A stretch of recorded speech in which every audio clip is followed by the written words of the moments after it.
Boa noite. Me chamo Loren Yasmin, sou discente da Faculdade Madre Thaís. Irei abordar sobre a ascite, que é conhecida popularmente como barriga d'água, e foi um dos assuntos abordados na disciplina de fluidos corporais, na parte de transudatos. Ascite. O que é ascite, gente? Ela é um sinal de doença, tá? É um sinal de doença no qual ela é habitualmente do fígado, mas também pode ter origem em problemas dos rins, coração ou tumores malignos. A ascite ela vai se formar pelo extravasamento de líquido dos vasos sanguíneos que irrigam o peritônio para dentro da cavidade peritoneal.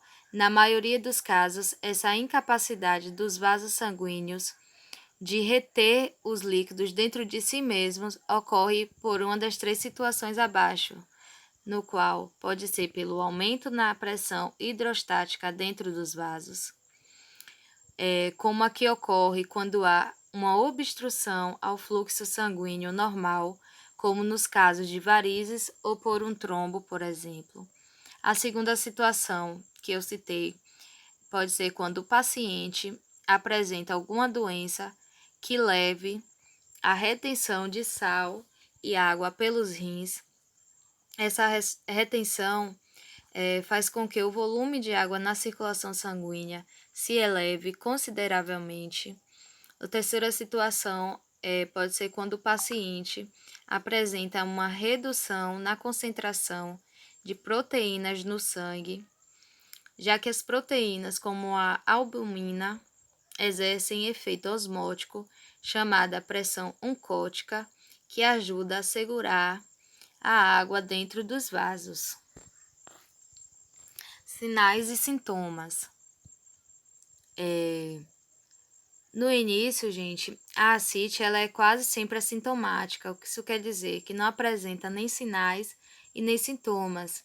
E com a evolução do quadro, no entanto, dependendo do volume de líquido retido no abdômen, que podem sim surgir alguns sintomas, como por exemplo, fígado aumentado, dificuldade para respirar, edemas nas pernas e nos pés, fadiga, icterícia, ginecomastia, encefalopatia hepática.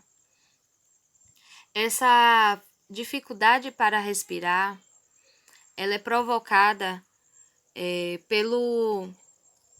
pela quantidade de líquido que é tão grande que distende a parede do abdômen, provocando assim hérnias umbilicais, dores abdominais e essa dificuldade respiratória é justamente por isso, porque acaba restringindo a movimentação do diafragma, ocasionando assim a dificuldade para respirar.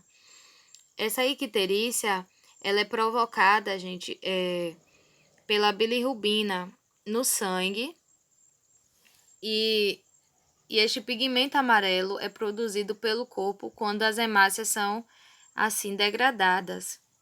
E a ginecomastia, ela consiste no inchaço ou aumento do tecido mamário dos homens, que é causado pelo desequilíbrio entre os hormônios testosterona e estrogênio.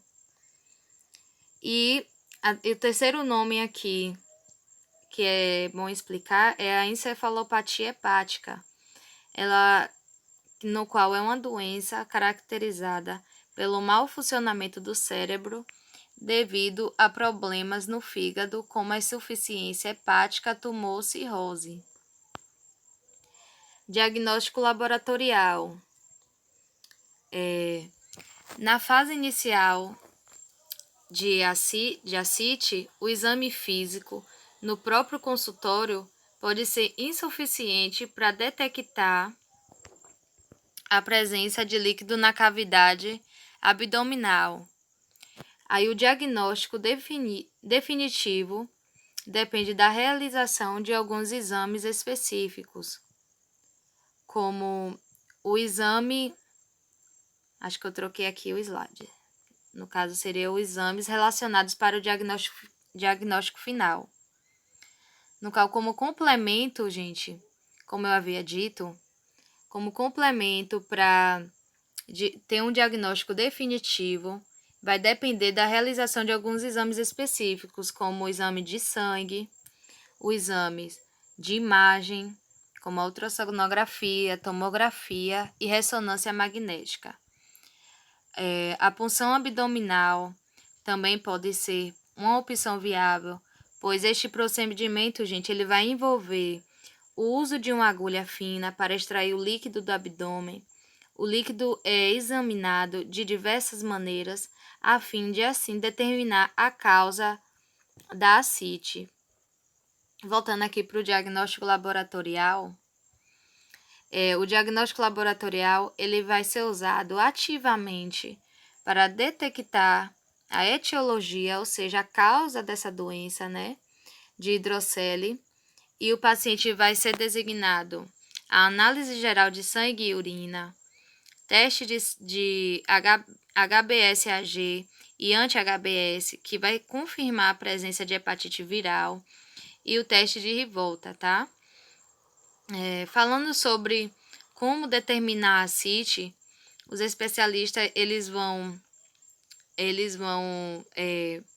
analisar o líquido acumulado no abdômen, que vai ser coletado, e essa sua composição vai ser cuidadosamente estudada para identificar número de células inflamatórias, número de neutrófilos, a quantidade de proteínas no sangue, presença ou ausência de um agente patogênico da tuberculose, o nível de glicose e a composição qualitativa dessas enzimas, a presença ou ausência de células malignas.